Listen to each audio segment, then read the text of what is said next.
इस वक्त मैं मौजूद हूँ नूह के बड़ा मस्जिद पे। आप देखिए सामने तस्वीरें। मेरे साथ बातचीत करने के लिए मौजूद हैं सदर के इमाम मुफ्ती जायद हुसैन जी। आप ये बताइए सर कि प्रशासन की तरफ से बताया जा रहा है कि नमाज अदा करने के लिए आज जो जुम्मे की नमाज है वो घर में ही किया जाए, एडवाइजरी जारी की गई। आपको इसके प्रशासन से हमारी मीटिंग हुई कल डीसीएसपी से। प्रशासन ने ये नहीं कहा जुम्मे की नमाज में न लिखे, प्रशासन ने कहा भीड़ इकट्ठी ना करें। हमारे यहाँ सैकड़ों हजारों मस्जिदें हैं हर गांव में, शहर में।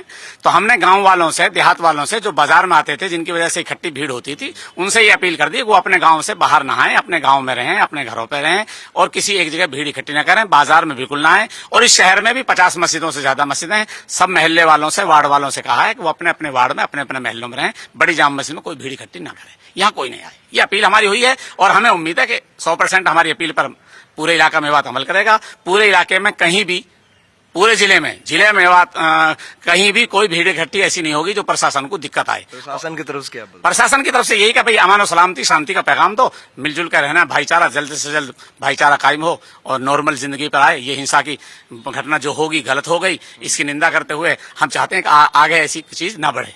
नूह के लोगों के अंदर मोनू मानेसर को लेके मोनू मानेसर हो या बिट्टू बजरंगी हो या कोई और शरारती तत्व हो, किसी भी जो सामाजिक आदमी है, मौजूद आदमी है, ऐसे गलत भाषा बोलने वालों का साथ देने वाला कभी कोई नहीं होता। हिंदू समाज वाले भी आपको बता देंगे कि उनकी भाषाएं गलत हैं, उस गलत भाषा का रिएक्शन हो रहा है तो उन पर रोक लगानी चाहिए थी पहले ही, गलत भाषाओं पर, गलत ऑडियो वीडियोस पर। जिस तरीके से पत्थरबाजी हुई है, आगजनी हुई है, उस पर आपका क्या कहना? वो जो आगजनी हुई है, पत्थरबाजी हुई है, जो हुआ है वो गलत हुआ है, लेकिन उसमें ज्यादातर लोग बाहरी लोग हैं, यहाँ के लोकल लोग नूह के नहीं है। बाहरी है मतलब अलग अलग राज्य से है, मतलब पहले से ये प्री प्लान किया?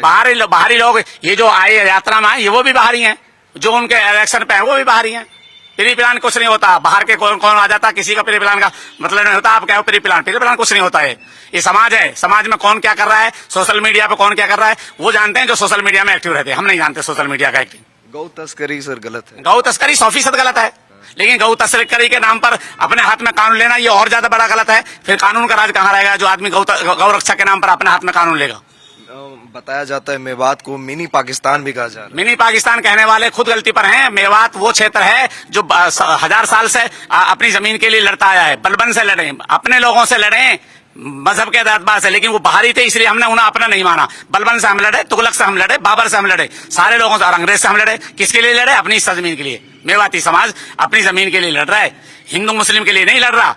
चाहे वो मुसलमान बाहर का आए उससे भी लड़े, बाहर जाइए हम तुम्हारा साथ नहीं देते। चाहे कोई हिंदू आए बाहर के आक्रमण कर रहा, हम किसी का साथ नहीं देते बाहरी लोगों का।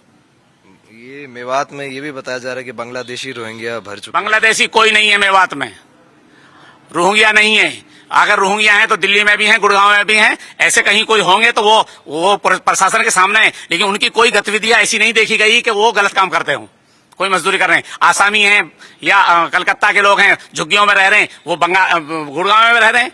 फिर ये मेवात में तो मिनी पाकिस्तान है। बादशाहपुर में मस्जिद क्यों जली? इमाम गुड़गांव में 57 सेक्टर में क्यों चला? इमाम को जलाया, मार दिया, कत्ल कर दिया। सोने में मस्जिद 2 मस्जिद जला दी, पलवल में 2 मस्जिद जला दी, बल्लमगढ़ में मस्जिद जला दी। ये क्या है? ये भी तो बदलाव है। इसकी तरफ भी तो प्रशासन को साथ साथ मीडिया को भी तो कवरेज करना चाहिए।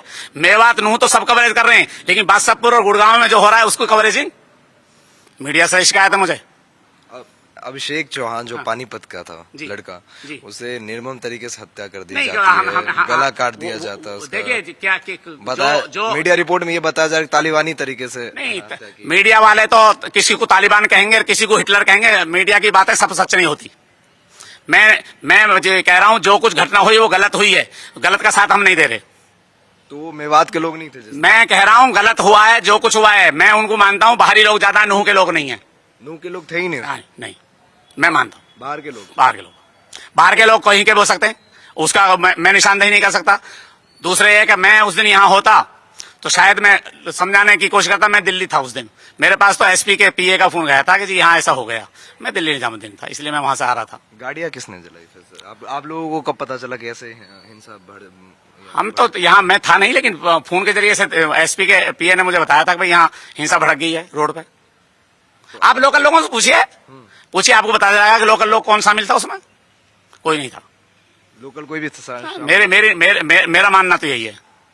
बाकी पुलिस प्रशासन जांच करेगा, जांच के बाद में फैसला होगा। नू के लोगों को भी ले जाया गया है, अरेस्ट किया गया है। जो जिनको ले गया उनकी जांच हो रही है, जांच के बाद में छोड़ भी दिया गया है। बहुत सारे लोगों को बहुत से लोगों को छोड़ दिया। अभी कल एसपी साहब कह रहे हैं हमने 100 आदमियों को छोड़ दिया। कितने आदमी को ले गए, कोई आइडिया? मुझे मालूम नहीं।